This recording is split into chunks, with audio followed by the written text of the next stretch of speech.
Fairness in sports, it's a simple concept. But when it comes to biological males competing against women, the NCAA is failing. Senator Kennedy just confronted NCAA President Charlie Baker in a judiciary hearing, and it was fireworks. Baker stumbled, Kennedy delivered knockout blows, and you won't believe what was said. Stick around, because this debate is far from over. Kennedy starts with a libertarian view. Government should stay out of personal choices. But when it comes to gambling, he calls out the NCAA's double standards.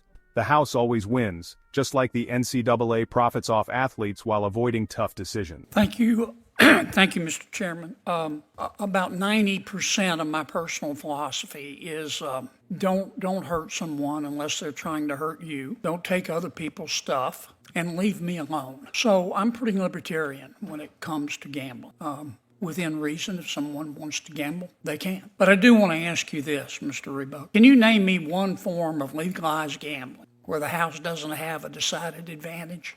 The gambling industry always has the advantage, as you are correctly indicating. Okay. The point is that the consumers know that. I'm sorry to cut you off. I just don't have much time. Then, Kennedy shifts to the real issue. Fairness in women's sports. A biological male is always going to have an advantage. Isn't that true? Baker tries to dodge, calling it debatable. But Kennedy doesn't back down. Watch as he corners Baker into admitting the truth. Governor Baker, the NCAA exists in part to promote fair competition in collegiate sports, does it not? Could you speak in the mic for me? Yes.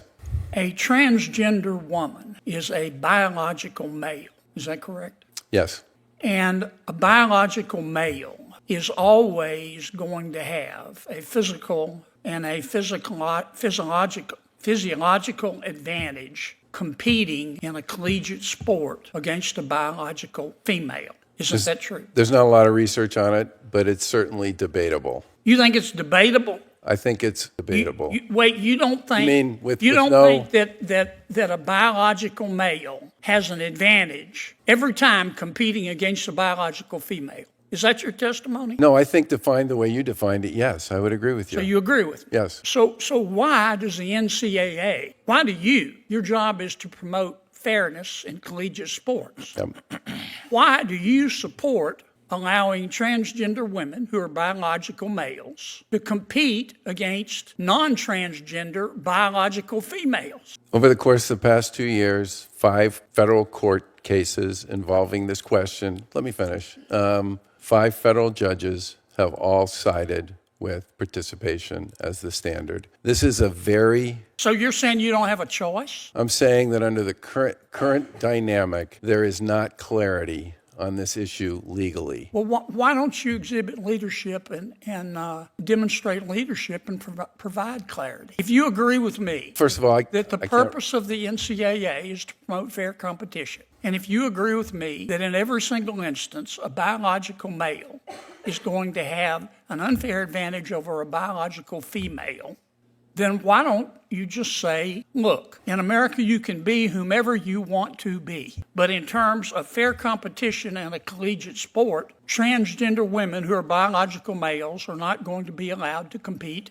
against non-transgender women who are biological female. Boom, done. Why don't you take that position, Charlie? Because federal courts have already taken the position that they do have the right to compete. Yeah, 5 times in the past year and a half. You can disagree and be sued. Why don't you demonstrate some leadership? I would love to work with you folks on creating clarity around this question. I'm sorry, but... When pressed, Baker hides behind federal courts, claiming the NCAA has no choice. Kennedy isn't buying it. Why don't you lead, he demands. But Baker just spins in circles. The NCAA takes millions, pays execs huge salaries, yet won't take a stand to protect women's sports.